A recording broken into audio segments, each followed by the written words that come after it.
बड़ी ईद के हवाले से मैं आज आपके लिए लाई हूँ एक और ज़ायकेदार, लज़ीज़ और मुनफ़रिद सी रेसिपी। आप इसको आने वाली ईद पर ज़रूर ट्राई करें।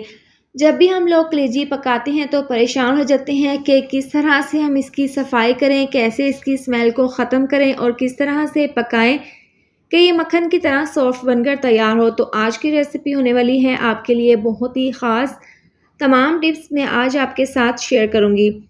तो देखें, आप चाहे मटन में कलेजी पकाएं या फिर बीफ में, सबसे पहले हमने इसकी सफाई किस तरह से करनी है। देखें, इस तरह से कलेजी के ऊपर बिल्कुल बारीक सफ़ेद सी झिल्ली होती है जिसको हमने इस तरीके से उतार लेना होता है। तो ये बहुत ही आसानी के साथ झिल्ली जो है वो उतर जाती है।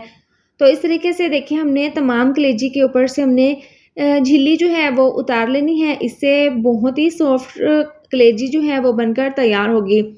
तो इस तरह से बाकी की तमाम कलेजी भी हम इसी तरह से नीट कर लेंगे। कलेजी को देखिए, मैंने यहाँ पर बहुत अच्छे से साफ़ कर लिया है। इसके ऊपर जितनी भी झिल्ली थी उसको मैंने उतार लिया है। अब इसको मैंने छोटे छोटे पीसीज में कट कर लिया है, बाइट की शेप में। अब इसको हम बाउल में डाल देंगे और इसकी स्मेल को ख़त्म करेंगे। तो उसके लिए 4 से 6 चम्मच हम सफ़ेद सिरका इसके अंदर डाल देंगे, साथ में डाल देंगे पानी। इसको मिक्स करेंगे और इसको हम 10 मिनट के लिए सिरके वाले पानी में डिप करके रख देंगे।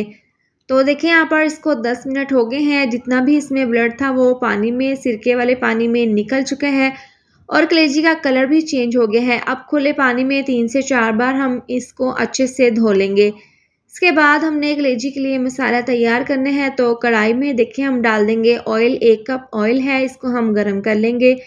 जब ऑयल अच्छे से गर्म हो जाएगा तो एक बड़े साइज़ का प्याज बारीक काट कर हम इसके अंदर डाल देंगे और इस तरह से हमने ऑयल में प्याज को हल्का सा फ्राई कर लेना है। प्याज में हमने कलर नहीं लाना, बस हल्का सा सॉफ्ट कर लेना है। प्याज जब हल्के से नरम हो जाएंगे तो 2 अदद टमाटर बारीक काट कर इसके अंदर डाल देंगे और प्याज के साथ हम इनको हल्का सा फ्राई कर लेंगे। अब 2 मिनट के लिए स्लो आंच पर इसको कवर करके पकाएंगे। तो देखें, टमाटर यहाँ पर हल्के से सॉफ्ट हो गए हैं। इनको हमने इस तरह से हल्का सा मैश कर लेना है। अब इसमें हम डाल देंगे 2 चम्मच फ्रेश लहसुन अदरक का पेस्ट। आप जब भी कलेजी का सालन बनाएं तो इसमें एक अदरक का इस्तेमाल ज़रूर करें।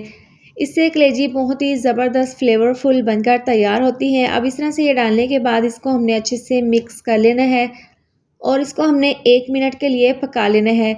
जब इसमें से हल्की सी खुशबू आने लगेगी और इसका हल्का सा कलर चेंज हो जाएगा तो हम इसके अंदर मसाले डाल देंगे। नमक अभी हम इसमें नहीं डालेंगे क्योंकि नमक अगर शुरू में डाल दें तो कलेजी जो है वो गलती नहीं है। नमक आपने इसमें लास्ट में डाल देना है। अब 1 चम्मच कुटी हुई लाल मिर्च डाल देंगे, आधी चम्मच पिसी हुई लाल मिर्च, 1/4 चम्मच हल्दी पाउडर इसके अंदर शामिल कर देंगे, 1 चम्मच धनिया पाउडर। अब ये तमाम मसाले डालने के बाद इसको हमने मिक्स कर देना है और थोड़ा-सा हम इसके अंदर डाल देंगे पानी ताकि मसाला जो है वो ज़बरदस्त सा तैयार हो जाए और मसालों का कच्चापन भी दूर हो जाए। इस तरह से पानी डालने के बाद इसको हमने अच्छे से मिक्स कर लेना है और इस तरह से मिक्स करते हुए हमने इसको पका लेना है। तो देखें, 2 से 3 मिनट लगे हैं। पानी जो है वो बिल्कुल ड्राई हो गया है और मसाले अच्छे से पक चुके हैं। इस पॉइंट पर इसके अंदर आधा कप हम दही शामिल कर देंगे। दही डालने के बाद इसको हमने दोबारा से मिक्स कर लेना है। मीडियम आंच पर इसको पकाना है। दही में से जो पानी निकलेगा उसको हमने ड्राई कर लेना है और यहाँ पर हमने मसाले को अच्छे से दोबारा से भून लेना है। तो देखें, दही का पानी भी बिल्कुल ड्राई हो गया है और मसाले को हमने दोबारा से भून लिया है। ज़बरदस्त सा कलेजी के लिए मसाला तैयार है। अब कलेजी को यहाँ पर देखिए, हमने अच्छे से खुले पानी में 3 से 4 बार अच्छे से धो लिया था। इसको हम मसाले में डाल देंगे। इस तरह से डालने के बाद अब इसको हमने मसाले में अच्छे से डालकर 3 से 4 मिनट के लिए पका लेना है। मिक्स करते हुए इसको अच्छे से भून लेना है। कलेजी को हमने यहाँ पर मसाले में बहुत अच्छे से 3 से 4 मिनट के लिए पका लिया है। अच्छे से हमने इसको भून लिया है। जब भी कलेजी हम पकाते हैं तो इसके अंदर से पानी निकलता है। तो पानी को हमने यहाँ पर तेज़ आंच पर पकाते हुए बिल्कुल ड्राई कर लिया है। अब इसको हमने अच्छे से भून लिया है। अब हमने इसको गलाना है तो 1 गिलास इसके अंदर पानी डाल देंगे, इसको मिक्स करेंगे। बाज़ लोग ऐसा करते हैं कि कलेजी को काफ़ी देर पकाते हैं, लेकिन कलेजी बहुत ही सॉफ्ट होती है, बहुत ही जल्दी ये गल जाती है। तो इसलिए हम 1 गिलास पानी डालकर इसको 4 से 5 मिनट के लिए कवर करके मीडियम आंच पर पका लेंगे। तो देखिए, यहाँ पर पानी जो हमने डाला था वो बिल्कुल ड्राई हो गया है और अब ढक्कन खोलकर हम इसको पकाएंगे। थोड़ा बहुत इसके अंदर पानी है तो इसी तरह से हमने इसको पकाते हुए इसका पानी ड्राई कर लेना है। नमक अभी हमने इसके अंदर नहीं डाला।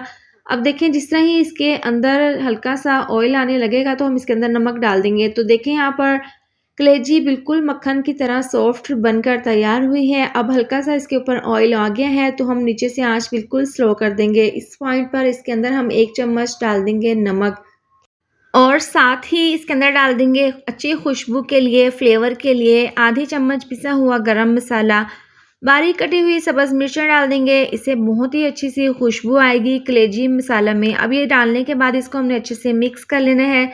नीचे से आँच हमने बिल्कुल स्लो की हुई है क्योंकि नमक हमने इसके अंदर जो डाला है उसको हमने अच्छे से मिक्स करते हुए 1 से 2 मिनट के लिए पका लेना है। तो देखें ज़बरदस्ती हमारी एक कलेजी मसाला तैयार है। आपने इस तरह से आने वाली ईद पर इस मज़ेदार सी रेसिपी को ज़रूर ट्राई करना है। अब चूल्हा हम बंद कर देंगे। ज़बरदस्ती हमारी कलेजी मसाला जो है वो तैयार है। बारीक कटा हुआ धनिया इसके ऊपर छिड़क देंगे, इससे काफ़ी अच्छी इसकी लुक आएगी। धनिया डालने के बाद इसको मिक्स कर लेंगे। अब इसको हम इस तरीके से बाउल में सर्व कर लेंगे। आप इसकी फाइनल लुक देख सकते हैं। बहुत ही यम्मी, बहुत ही शानदार, मज़ेदार सी ये मसाला कलेजी बनकर तैयार हुई है। आपने इसको एक बार ज़रूर ट्राई करना है। इसके साथ ही वीडियो अच्छी लगे तो लाइक और शेयर कर दें। अगर आप मेरे चैनल पर न्यू हैं तो चैनल को सब्सक्राइब कर दें। मिलते हैं नेक्स्ट वीडियो में। अपना बहुत सारा ख्याल रखें। अल्लाह हाफ़िज़।